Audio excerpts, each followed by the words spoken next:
10 silent lung cancer warning signs most people miss. If you believe lung cancer always announces itself with a dramatic cough or a sudden, unmistakable pain in your chest, you may be wrong, and that mistake could cost you months or even years of early warning. In many cases, the earliest signs are quiet enough to hide in plain sight, easy to explain away as seasonal allergies, ordinary aging, or simple tiredness after a long week. One of them, as we'll get to shortly, can even show up in the shape of your own fingertips, something almost nobody thinks to check. This video is intended for general educational purposes only and is not a substitute for professional medical advice, diagnosis, or treatment. If anything you hear here sounds familiar, the right next step is always a conversation with a qualified healthcare provider, not a self-diagnosis. Here's what makes this topic so important. Lung cancer remains one of the leading causes of cancer-related death worldwide, and a major reason for that is timing. When it's caught early, treatment options tend to be broader and outcomes tend to be more favorable. When it's caught late, options often narrow. And the signs that show up early are rarely the ones people expect. Some are so subtle they could be mistaken for a bad case of bronchitis. Others show up in places you wouldn't think to check, like the fingertips or the voice box. Stick with this video, because later on we're going to walk through one sign in particular. A change so easy to overlook that many people live with it for months, sometimes longer, before anyone connects it to what's actually happening inside the lungs. It also helps to understand, briefly, what's actually happening inside the body when these signs appear. The lungs are made up of delicate branching airways and tiny air sacs where oxygen passes into the bloodstream.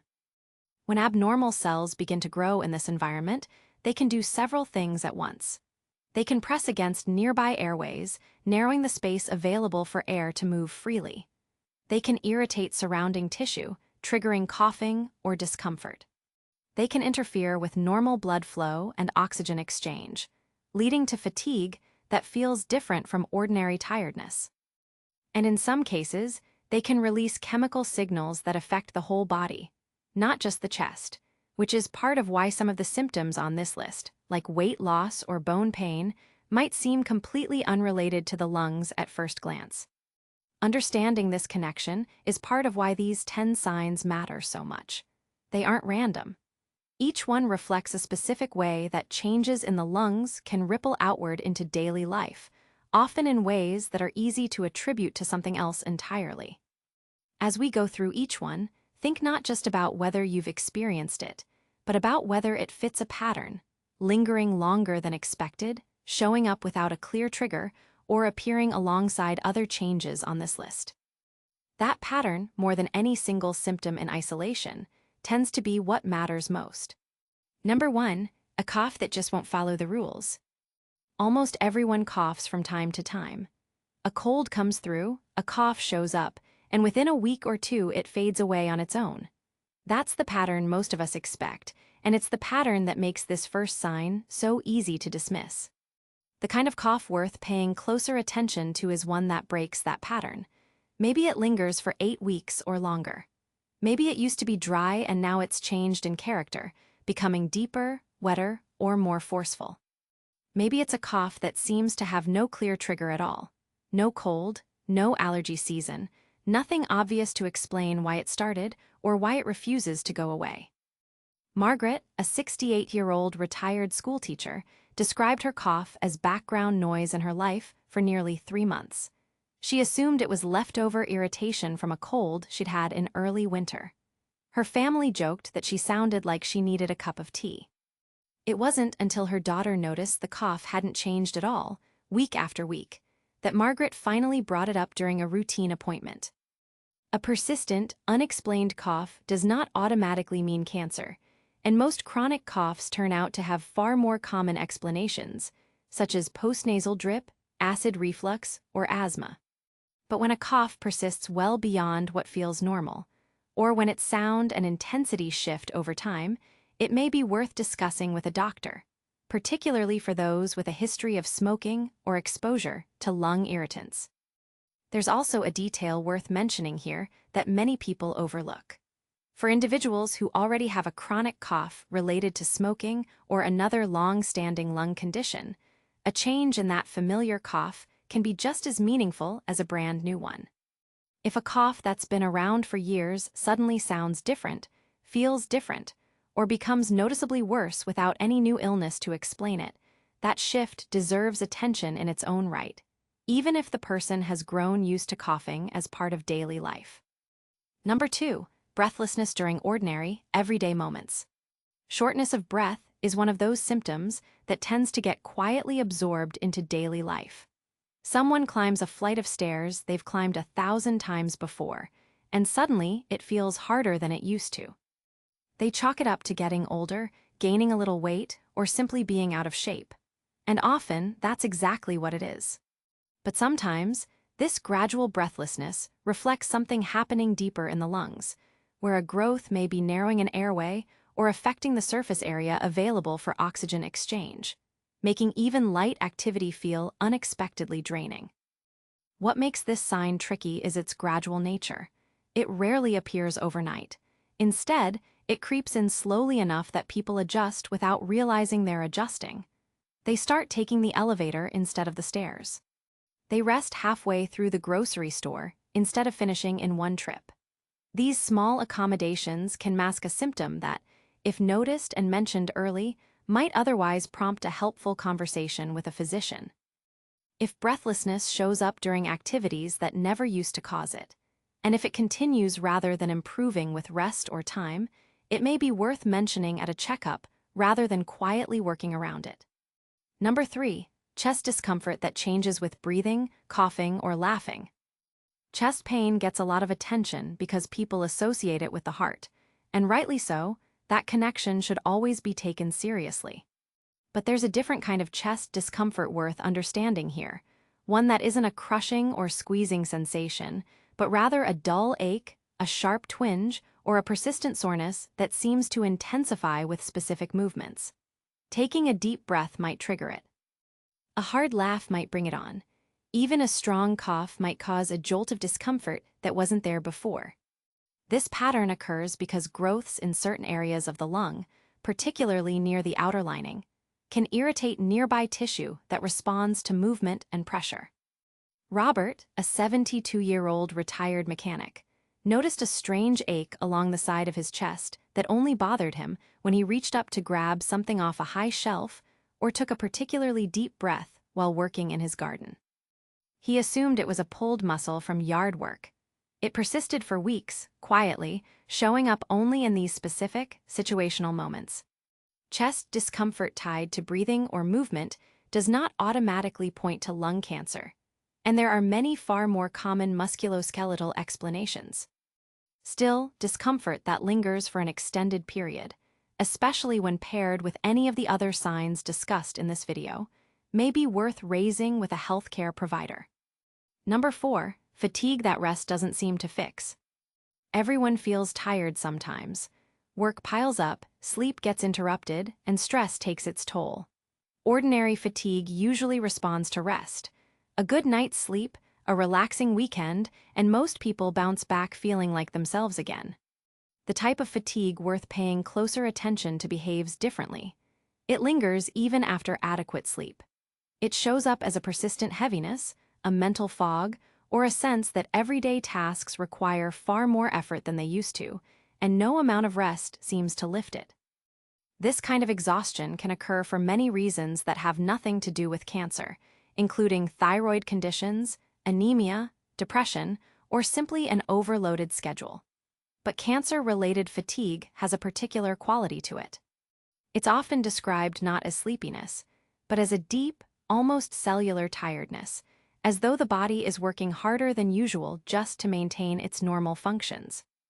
Susan, a 59-year-old accountant, noticed she was falling asleep on the couch by 8 in the evening, something that had never happened to her before, even during the busiest tax seasons of her career.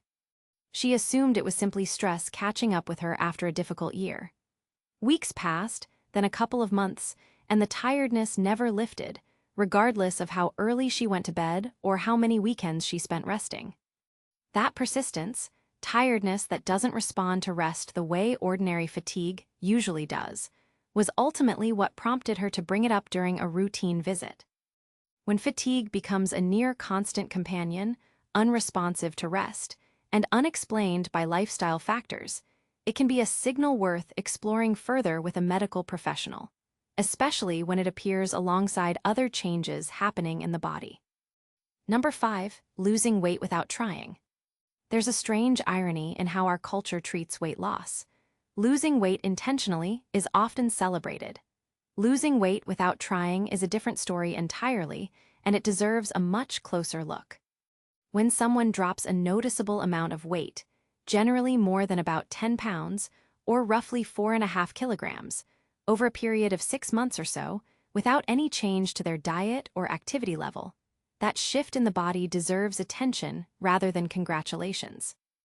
Unintentional weight loss related to cancer often happens because tumors can release substances that alter the body's metabolism, increasing the rate at which the body burns energy even at rest. Appetite can also decrease subtly, so gradually that the person experiencing it may not even notice they're eating less than before. Frank, a 65-year-old retired postal worker, mentioned to his wife that his pants felt looser, and he joked that he must be getting more exercise walking the dog. 3 months later, at a routine physical, the scale told a different story than he expected. What makes this sign particularly deceptive is how it's often perceived as a positive development, at least at first. Friends and family may comment that someone looks slimmer or healthier, offering compliments rather than concern. It's only when weight loss continues month after month, without any deliberate effort behind it, that the pattern starts to raise questions. A useful way to think about it is this: weight loss that comes with a clear cause, a new diet, a new exercise routine, a stressful period followed by loss of appetite, tends to make sense to the person experiencing it. Weight loss that seems to happen on its own, without a story behind it, is the kind worth mentioning at the next appointment.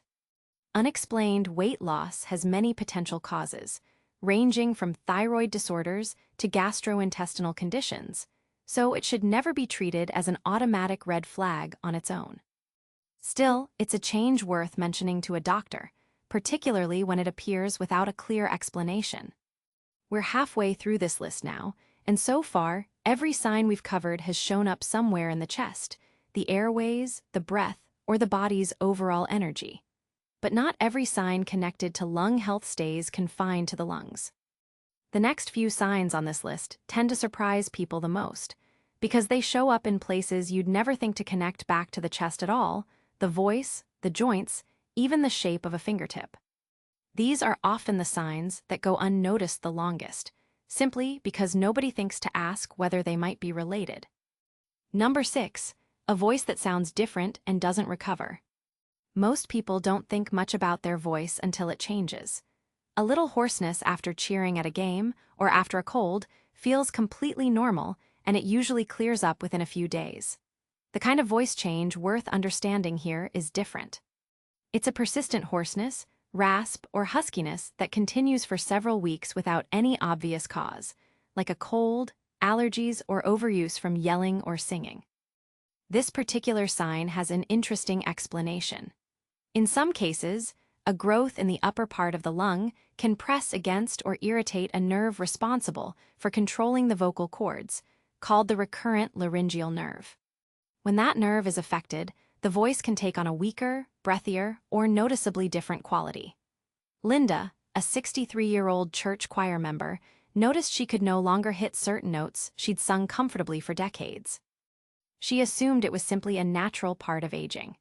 It's important to note that hoarseness has dozens of common, benign causes, from acid reflux to overuse to seasonal illness. But when a voice change lasts for more than a few weeks with no clear explanation, it's a reasonable and simple thing to mention at a doctor's visit. Number 7, respiratory infections that keep coming back. Getting a cold or a case of bronchitis once in a while is a normal part of life, especially during colder months. What stands out as potentially worth noticing is a pattern: infections that return again and again in the same area, particularly when they seem to settle in the same part of the chest each time. Someone might be told they have bronchitis, recover, and then find themselves diagnosed with something similar just a few weeks or months later. This repeating pattern can happen because a growth inside an airway may partially block normal drainage, creating conditions where infections are more likely to take hold and linger in that same location. It's a bit like a clogged drain that keeps causing the same puddle to form again and again, no matter how many times it's cleared. Repeated respiratory infections are common for many reasons unrelated to cancer, including allergies, smoking history, or a weakened immune system from other causes. However, when infections repeatedly affect the same area of the lungs, or when recovery feels incomplete each time, it may be helpful to ask a doctor about further evaluation, such as imaging of the chest. Number 8, coughing up blood, even a small amount. This sign tends to get people's attention faster than any of the others, and understandably so. Seeing blood, even a small streak of it, in what's coughed up can be alarming. It's worth being clear here that this symptom should never be ignored, regardless of how minor it appears, and it warrants a prompt conversation with a healthcare provider rather than a wait-and-see approach. That said, it's also worth understanding that this symptom, medically referred to as hemoptysis, has a range of possible causes that have nothing to do with cancer. These include respiratory infections, chronic bronchitis, or even a particularly forceful coughing fit that irritates delicate tissue. Even a tiny amount of blood, something as small as a pink tinge in saliva or mucus, is worth reporting to a doctor. This is not a symptom to monitor quietly at home over the coming weeks, hoping it resolves on its own. Of all the signs discussed in this video, this is the one that most consistently deserves a prompt medical evaluation, precisely because it's the type of change the body is rarely subtle about, even when the underlying cause turns out to be something far less serious than cancer. Number 9, unexplained pain in the bones, back, or hips. This next sign surprises a lot of people because it doesn't seem to have anything to do with the lungs at all. In certain situations, lung cancer can spread beyond the lungs to other parts of the body, including bones, in a process called metastasis. When this happens, it can cause a deep, persistent ache in areas like the back, hips, or ribs, a pain that doesn't behave the way typical muscle soreness does. It doesn't improve much with rest, and it often doesn't respond well to over-the-counter pain relievers the way a strained muscle usually would. James, a 70-year-old retired construction worker, attributed a nagging ache in his lower back to decades of physical labor. It seemed like a reasonable explanation, and for a long time it was accepted as one. The pain, however, had a different quality than his usual work-related soreness. It was present even first thing in the morning, before any activity, and it seemed to worsen gradually rather than come and go with movement the way muscular pain typically does. There's a helpful distinction that can guide this kind of thinking. Ordinary muscle or joint pain tends to respond, at least somewhat, to rest, stretching, heat, or common pain relievers. It also tends to correlate with activity, feeling worse after exertion and better after a period of rest. Pain that behaves differently, staying constant regardless of activity level, appearing at night or first thing in the morning, or gradually intensifying over weeks rather than improving, follows a less typical pattern and may deserve a more thorough look, especially in someone with other risk factors or symptoms from this list. Bone and back pain are extremely common complaints with countless benign explanations, and the overwhelming majority of cases have nothing to do with cancer. Still, persistent pain that doesn't fit a clear pattern, especially pain that shows up alongside other signs mentioned in this video, is worth bringing up with a doctor rather than attributing automatically to age or old injuries. Number 10, rounded swollen fingertips, a sign called clubbing. Here it is, the sign we mentioned earlier, the one that's easy to overlook because almost nobody thinks to check their own fingers for it. Finger clubbing refers to a gradual change in the shape of the fingertips and nails. The tips of the fingers can become slightly rounder and wider.